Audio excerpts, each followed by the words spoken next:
Alright guys, so sa video ito ay i-share ko sa inyo ang isang bagong application guys na nakita ko sa App Store.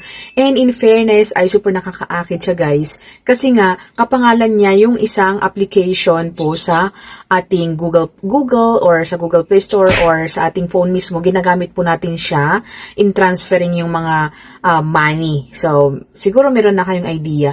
And today's video guys, i-share ko nga kasi nga, trinay ko siya mga kaibigan and sabi sa kanilang ads, nagpapautang daw sila up to 96,000 pesos o diba?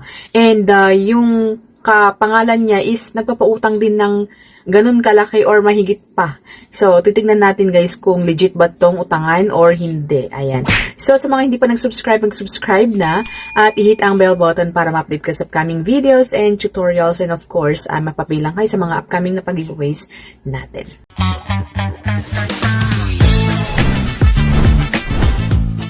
Alright, so welcome and welcome back sa ating channel. For today's video nga guys, ay share ko sa inyo yung application na approve na naman po tayo mga kaibigan.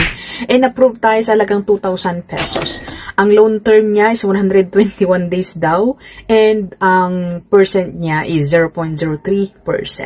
So, ang application na ito guys ay si Mabilis Cash. Ayan. So, kung matatandaan po natin, meron po tayong Mabilis Cash sa Google Play Store. And I can say na legit naman po sila. Meron sila sa SEC and registered po sila or nagre-report din sila sa CIC. Bagamat marami po siyang mga document na kailangan bago tayo ma-approve. So, ayun na nga. So, ito ay si Mabilis Cash sa App Store. And sabi dito, nagpapautang sila up to 96,000 pesos and 0 hidden fees. And sabi dito, license by lending or yung sa SEC nga guys. So, ang developer naman dito ay si Penta Technology Incorporated. O, diba? So, anyway, approve na nga tayo sa halagang 2,000 pesos. And ipapakita ko sa inyo guys yung screenshot. Ayan siya. So, 2,000 pesos. Ayan, loan term 121 days nga and 0.03%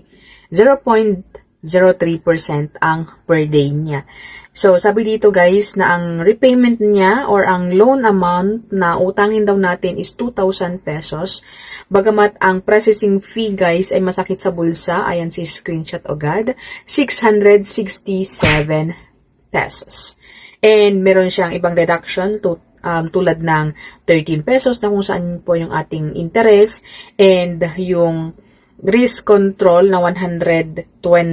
So, ano natin? 667 plus 120 plus 13 pesos. So, halos half naman niya guys yung ating hihiramin. So, ilan na yun guys? Computein natin. So, 667 plus 13 plus 120, that is 800 pesos po yung deduction all in all. And minus natin yung 2,000 pesos.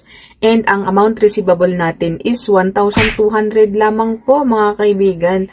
And magbabayad naman po tayo after 7 days. Oh my gosh. So, 7 days po yung loan term niya. Ibabala natin 2,000 pesos. So, ang laki ng kinaltas mga kaibigan. So, i-comment nyo sa baba guys kung okay ba tong hiraman or hindi. Bagamat approve naman tayo agad guys. At pwede naman po nilang isend agad sa GCash natin or sa ating mga receivable account o mga withdrawal account natin, ayun siya. And i-share ko na rin guys na ang application na ito, pag ipaprocess po natin ay meron makikita natin yung Maya Loan, o diba? So, kapangalan talaga po ng legit na application, yung nagpapautang talaga. Maya Loan guys, 96,000 daw yung pwedeng hiramin dito. So, titingnan natin guys ang process, ang aking ginawa guys. Kasi in fairness naman, approve naman agad tayo. Bagamat yun nga at malaki po yung kanilang ibabawas dito. And, maliit lang yung ating matatanggap. So, ayun guys. So, nata-download lamang po sa App Store. Ayan, doon ko lang po nakita ang application na ito. And, guys, isa pang red tag is wala po pala sila sa SEC. Ayan. Wala po sila sa SEC. So, sinasabi ko na siya. Ayan siya. So, pagka-download natin sa App Store, guys, ay hihingi sila agad ng ating permission sa ating phone, syempre, sa ating location.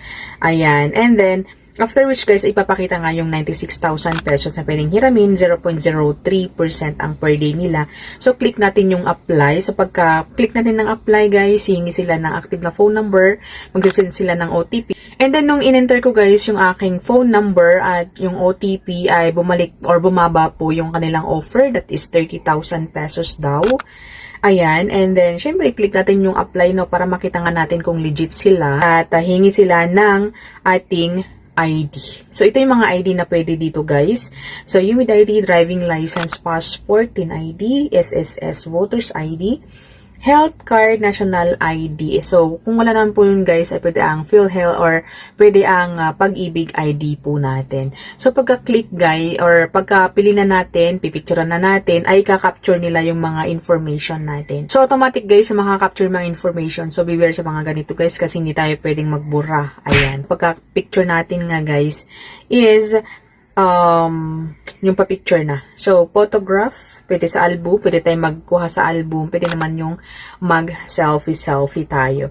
And then, next one is yung personal information na. So, education, marital status, number of credit cards, email, gender, and yung address po natin, and then loan purpose, and then yung detail ng ating address. Next one is yung work information natin. So, basically, company name, company address, company phone number, salary date, salary, kung kailan tayo magsasahod, and then kung anong work natin doon. Next one is yung contact information na. O, diba? Apakabilis, guys. So, relationship with the owner. So, sila nangangailangan po ng 3. Ayan. So, 3 po ang kailangan dito, guys. And, paulit-ulit kong sasabihin, yung mga lalagay po natin dito, beware, guys. Sabihan natin mo yung mga contacts natin na, or mga friends natin nilalagay natin dito na nilagay po natin para iwas naman sa mga gulo. Ganun. Okay. And then, next one is yung ating withdrawal channel. So, pwede sa kanila ang bank and e-wallet. So, sa akin guys, ginagamit ko lang e-wallet para safe naman yung mga bangko natin. Kasi hindi nga natin alam kung legit ba ito or hindi. Ayan. So, after which guys is wala pang 1 minute ay makikita ko na or nakita ko na ang approved na amount. So, pinakita ko na kanina 2,000 pesos. O, yan. So, 2,000 pesos and ayun na nga at medyo kalakihan. And kung makita niyo yung repayment date dito, ayan, 5/3.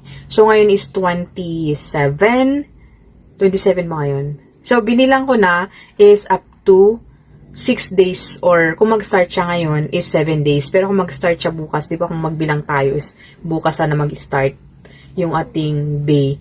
Pero upon receiving guys is start na yung yung day. Kaya magiging 7 days po talaga. So, in fairness guys, is approved na nga tayo. Siyempre, mga ganitong mga utangan is, bibilis nilang magpautang kasi nga, ang lalaki din ng kanilang kakaltasin. Ang lalaki ng kanilang makukuha. So, paldong-paldo sila pag mga daming mag-apply, mga kaibigan. So, for me, ay hindi ko siya maire-recommend. Bagamat, nasa inyong mga kamay din guys kung ipagpatuloy niyo pa rin gamitin ito. Ayan, madali naman siyang i-download, madaling applyan, and mag-approve naman po sila kung talagang kailangan natin ng pera. Pero, warning guys na malaki po yung kaltas dito. So, that's it my video, and I hope na nakatulong ang video ito sa mga naghahanap utangan. Sa ngayon, nataghirap is kailangan tayong maging wise sa mga dinadownload po natin. So, again, thank you for watching. See you on my next video. Bye!